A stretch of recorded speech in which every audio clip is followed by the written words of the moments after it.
Hello, everyone. Welcome to the first day of NHP's Environmental Toxins Impacting Pets Awareness Month and the Forever Dog Life book launch. I'm really excited today to have two people as my guests that probably do not need to be introduced, but just in case somebody's been hiding under a rock, I'm going to read their bios anyway. Veterinarian Karen Shaw Becker, her deliberate common sense approach to creating vibrant health for companion animals has been embraced by millions of pet lovers around the world, making her the most followed veterinarian on social media. She has spent her career as a small animal clinician, empowering animal guardians to make intentional lifestyle decisions to enhance the well-being of their animals. Dr. Becker writes and lectures extensively, and if you've never heard her, I would recommend that you get in line because she's very fun to listen to. And she serves as a wellness consultant for a variety of health-oriented organizations. She's the first veterinarian to give a TEDx talk on species-appropriate nutrition, which has been a lifelong passion. In 2023, she received the Stang Award for Outstanding Professional Achievement in Veterinary Medicine, the highest award granted by the Iowa State College of Veterinary Medicine. Congratulations, Karen. Thanks so much, Judy. Yay, Karen.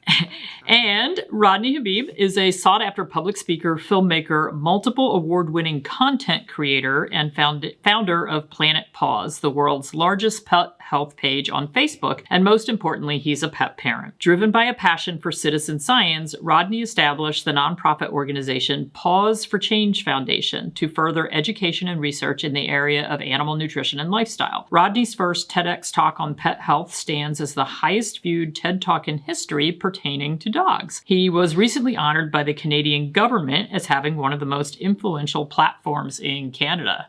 Wow. Congratulations. Congratulations, Rodney. High five. High five. High five to both. So thank you for agreeing to come on today. And what we really want to talk about today, well, first of all, we're talking about the Forever Dog Life book, which is amazing. And I mean, it's so beautiful. The pictures are so nice. I'm like, I just need this to sit on my coffee table for anybody who comes in because it's really, really just beautifully done. But we're actually going to talk, the first part of this book is all about nutrition. And because we know that for both of you and for me, food has always been one of our really favorite topics. You can see I already have my little papers in here.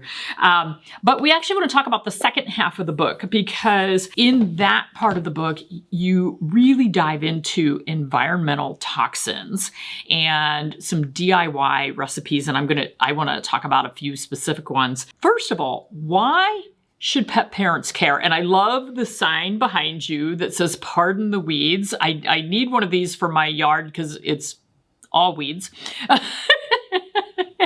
But, and I don't know if those are available for people to get, but they really should be because you should. You know, it's so, Rodney just had it made at like Staples or whatever, but that's what I said. I said, I would like one too because, everyone kind of walks by and scowls that our yards are as gross as they are. Well, it's also my neighbors are going to be shocked too. So the good news is I know a lot of them follow me on social media, so they'll be seeing this. So if you're seeing this, sorry.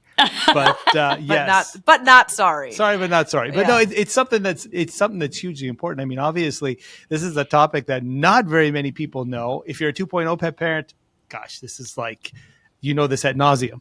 But if you're a first-time pet owner, or even if you have no pets, if you have children that are out in the yard, my gosh, the research and science out on sprayed lawns, what that could potentially do. But to the first part of the book, the second part of the book, which is better homes, this is a really big topic for pet parents who, like myself, was hit with a baseball bat because I thought that if I had my nutrition game on, I was feeding fresh, I was feeding raw, I was feeding herbs, I was feeding supplements. I had it all down packed. You get hit with harsh reality pretty quickly when you don't understand how important the environment is. Yeah. Yeah. And that really is, thank you, Dr. Judy, for you're celebrating a month of environmental awareness, because I think as practitioners as well, that's the piece that we often see our awesome clients spend so much money on making sure the diet's squared away and teed in and up to par and actually, exceeding by a long shot. Oftentimes, how will we even nourish our own bodies? They're doing a magnificent job of food, but they're unaware of these insidious, hidden, really big, not just metabolic insults, but DNA, genetic DNA insults. They're just not aware of everything that's coming out of the animal's immediate living environment.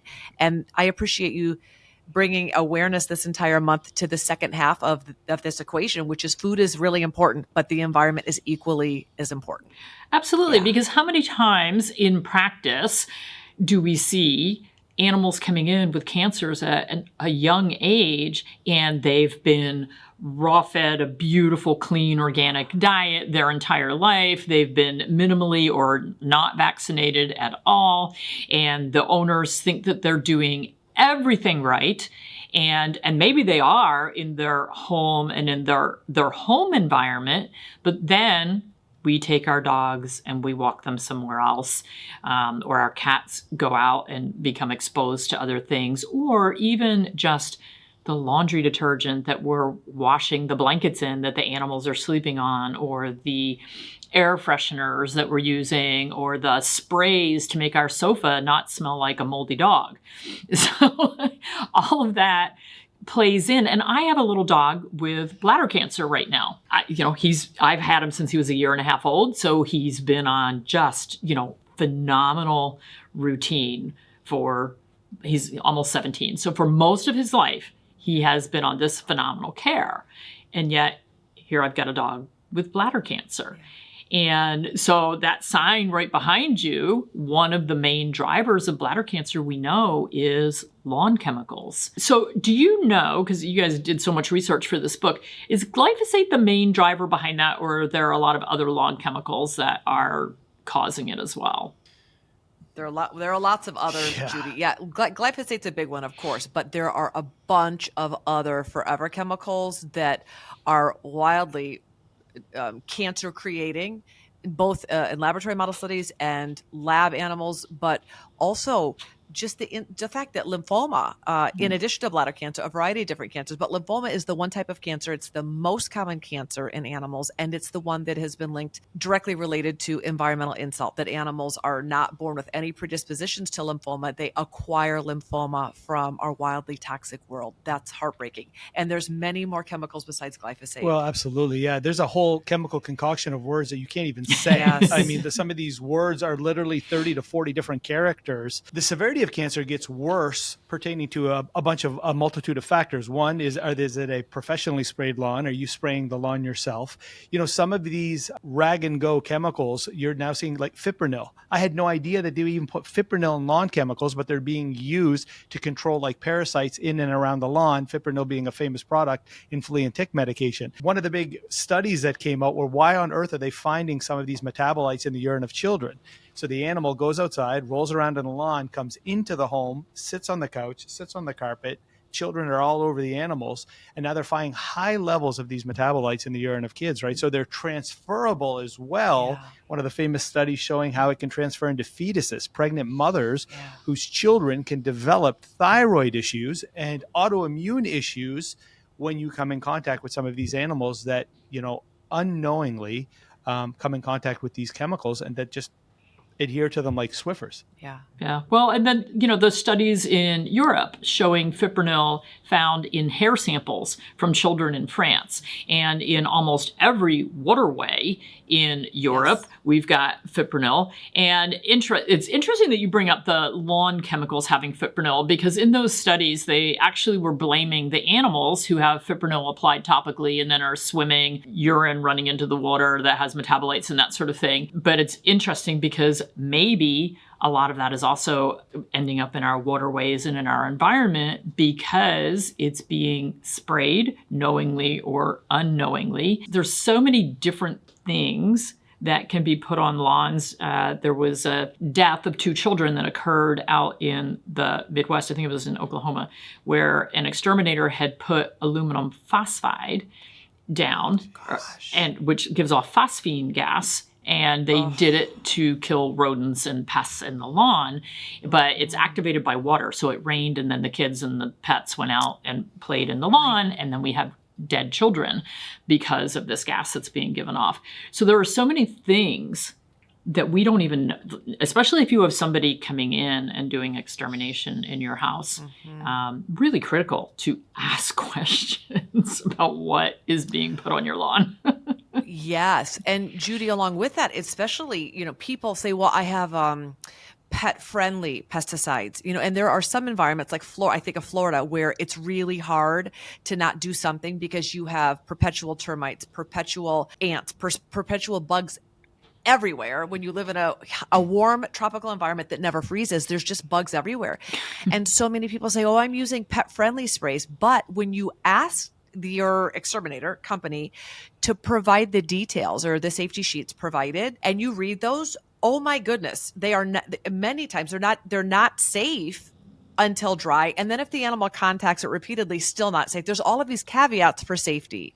So and until dry is a really, really it's a vague popular term, one. right? Yeah. The study that you had alluded to earlier, Dr. Judy, pertaining to bladder cancer in animals, they found that there was still trace coatings of these pesticides on animals 8 days later after dry time.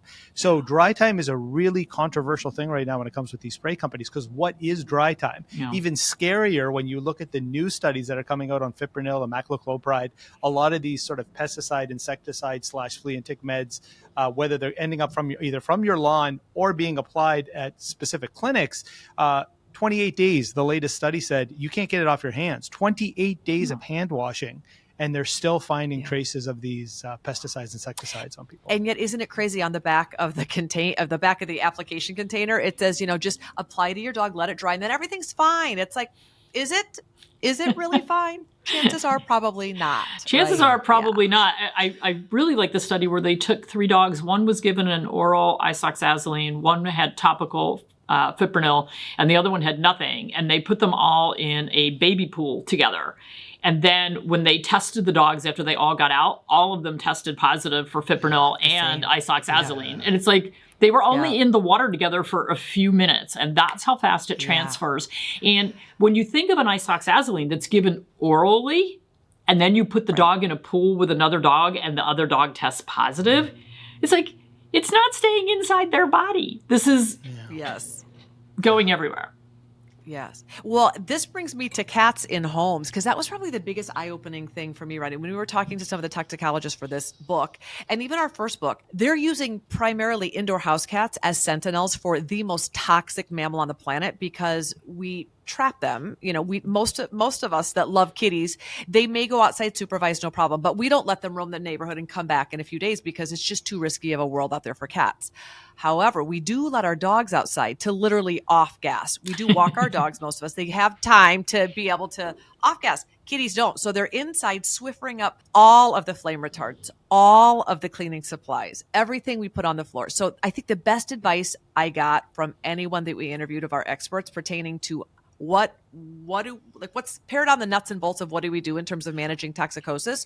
He said, every single thing you bring into your home, read the label, because any product that's in your home will end up inside your dog or cat. So just make sure that you are okay with them ingesting it, because it's going to happen. And that's very true. Yeah. And scary. Absolutely. I did a presentation on, it actually started on air quality inside the house, but I had to do a lot of research for the presentation on all the different toxins in the house, the flame retardants and, fragrances and all the different things. And the studies that I found on the chemicals that were found in cats and dogs, cats always had so much higher levels and so many more chemicals in their bodies. Because what does a cat do? The cat lays on something and then and then it just ingests everything that it's exposed to. So we think that our indoor cats are safe. Yeah, one of my indoor cats ended up with squamous cell carcinoma under his tongue. It's interesting too, because when you think of things that aren't chemicals, it gets even scarier when you look at indoor home pollution. 40% of the United States use gas stoves, right? And that nitrogen dioxide that's getting into the air, it is causing havoc in animals today. So cooking, there's a beautiful article that came up by Scientific America showing that cooking may be right now the number one issue in households. Unknowingly, pet parents, it's the surfaces that come in contact with some of these cooking oils and so on and so forth, Teflon and so on and so forth, acrolein that's shooting up into the air.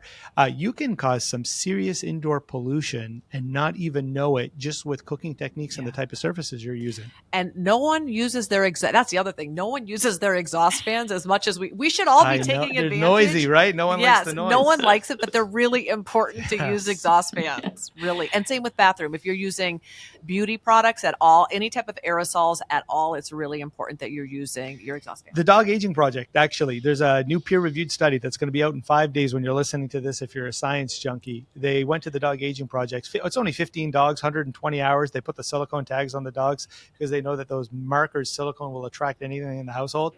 They picked up a whole concoction in just 120 hours on all 15 animals that tested inside the homes. Beauty products was a huge issue, right? And that's a hard one to talk about. Yeah, well, Dog like lotion, moms. right? I mean, I'm a lotion junkie, but if you think about it, you need to choose your lotion well because you apply that and then we hug and kiss our babies, right? Or they lick us. And that's right. That's right. That's where coconut oil comes in great because you just kind of little extra MCTs never hurt anyone, right? Pretty much. Well, it's really interesting because moving to the South, you were talking about the bugs and the humidity. So the thing that makes me the craziest, when we first moved in, we had a cockroach problem. Brand new house, huge cockroach problem. I found out from my neighbor who used to do a pest control in people's houses that when you buy new appliances, they generally come filled with cockroaches, like inside the dishwasher in the mechanics, and they eat the glue in there. So we had all these brand new appliances installed in the house, and I was going crazy. And so we had all these little traps all over the house to trap, and they were coming out of my water cooler, like all of the new appliances. And I never knew that that's where they came from. We have finally gotten rid of them. It took 2 years.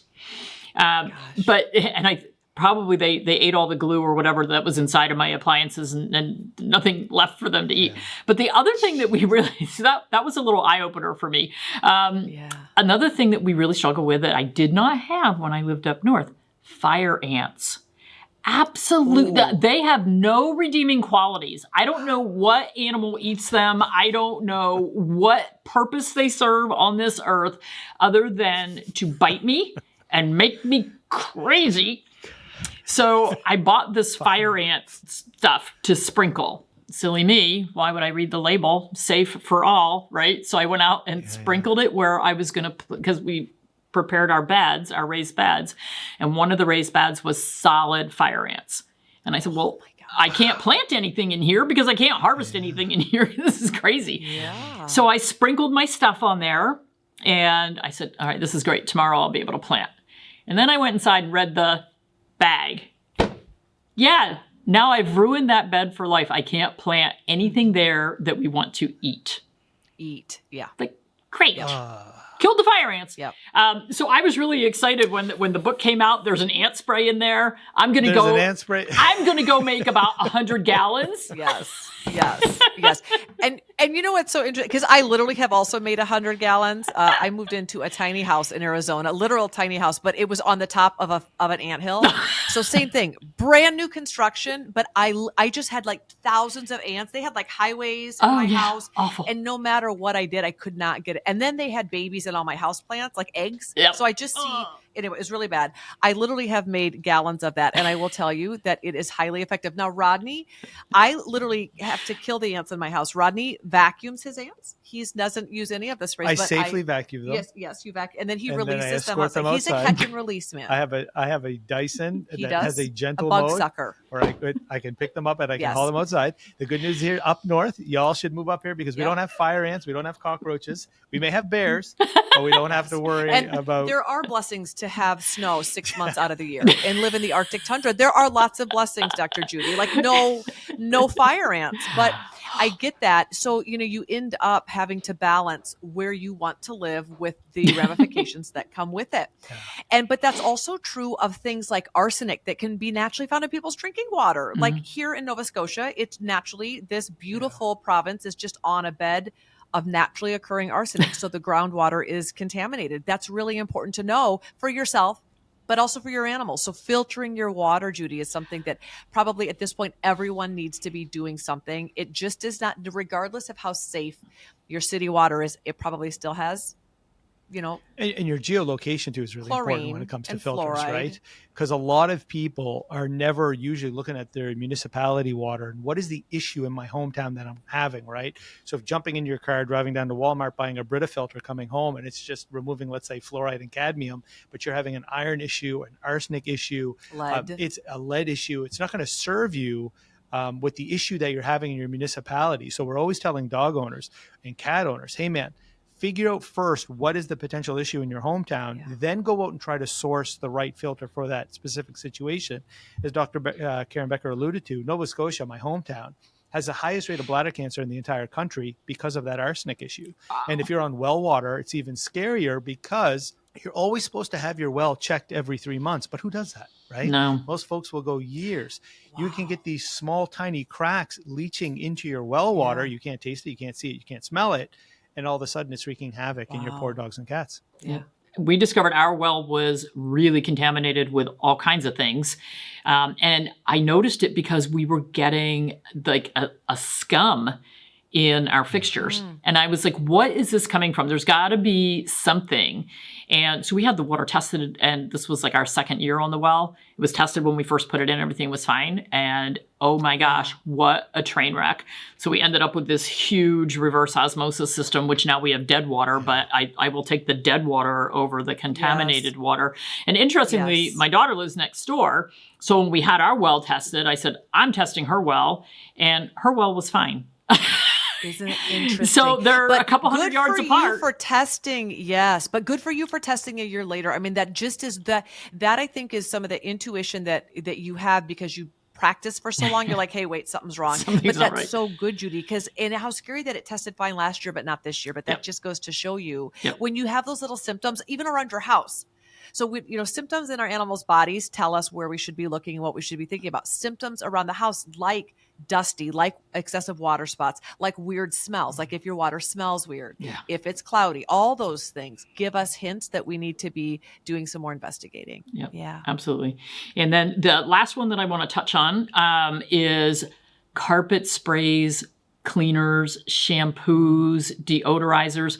One of my best cases in practice was an allergy dog. It was a rescue dog, and they did all the food allergy testing. We designed the beautiful diet. Everything should have been perfect. This dog should have been looking great, and it just kept breaking out. Its skin was awful. The dog smelled so bad, and when the woman came in, she was fostering the dog. And I said, how many dogs do you have in your house? And she had like 7 or 8. And I said, do you have carpet? Yes. And I said, this dog really smells. I don't know what the other dogs in your house smell like. How are you keeping this odor out of your carpet? And then she told me about the carpet deodorizing powder that she used all the time. And I said, now I know why this dog's skin is so broken out. So this dog literally was just having a chemical reaction to all this stuff. And so I had her steam clean her carpets with no chemicals and get all that stuff out of there. And then poof, the dog miraculously cleared up. But it's something that, we think we're doing this good thing. Like we're sprinkling this carpet cleaning, deodorizing powder. And what we're really doing is sprinkling toxins.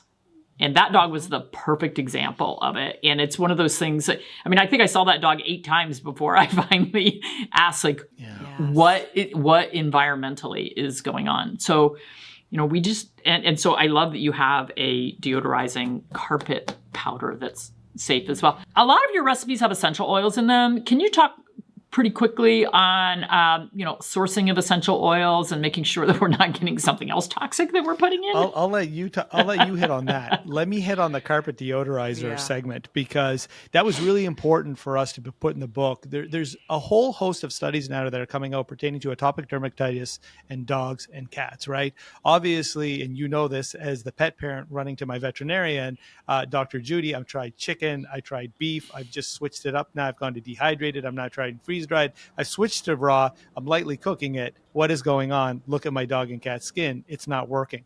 And this is now becoming such a global issue that scientists have now stepped in. And what they're finding is that they believe that it's the air pollution, air quality home VOCs, volatile organic compounds, that are actually causing, if not 50% of the cases of these atopic dermatitis issues that people are having, aka skin allergies, for my fellow pet parents. This is a really big global problem right now. And we know that when animals are interacting with the chemicals and the home chemicals that you're putting on your carpet, the air fresheners, the plugins, sorry, folks, the scented candles, the melties. This is creating a tsunami, not only internally when it comes to your pet's lungs and their internals, but also externally on the skin. That's why it was really important that we were like, okay, we really have to focus on making these homes as clean as possible and as non-toxic as possible. And this is why we went through all those series of DIY recipes. Yeah. But as far as the essential oils. So you'll see a little asterisk by the essential oils. It says optional because there are many people that have multiple chemical hypersensitivity and they're just sensitive to smells in general, including the smells of essential oils. Essential oils, as long as they are, medical grade and produced ethically from the plants that, as long as everyone's above board with the companies in terms of you are picking pure products that are, third-party tested coming from clean sources. If you are a human that is used to good smelling things, essential oils are the safest way for you to scent your home at a level that you can titrate. So 1 drop would be a very light smell. If you are really into heavily scented things, essential oils provide an option for you to scent your home in a way that allows you to be less damaging to animals that are highly sensitive to smell. But essential oil quality is very important. And it's also important to recognize that not everyone appreciates the smells of essential oils. There are 2 essential oils you shouldn't use. You shouldn't use tea tree around cats, and you shouldn't use pennyroyal around dogs or cats. The other essential oils are completely safe to use. However, we do recommend that with any scented product, whether you're using rinds, we have great recipes in there for simmer pots, which is a pot you place on your stove that basically you can use cinnamon and natural peels to provide this really nice alternative to synthetic sprays. But there again, we appreciate, the smell of cinnamon and apples in the fall, but maybe our pets don't.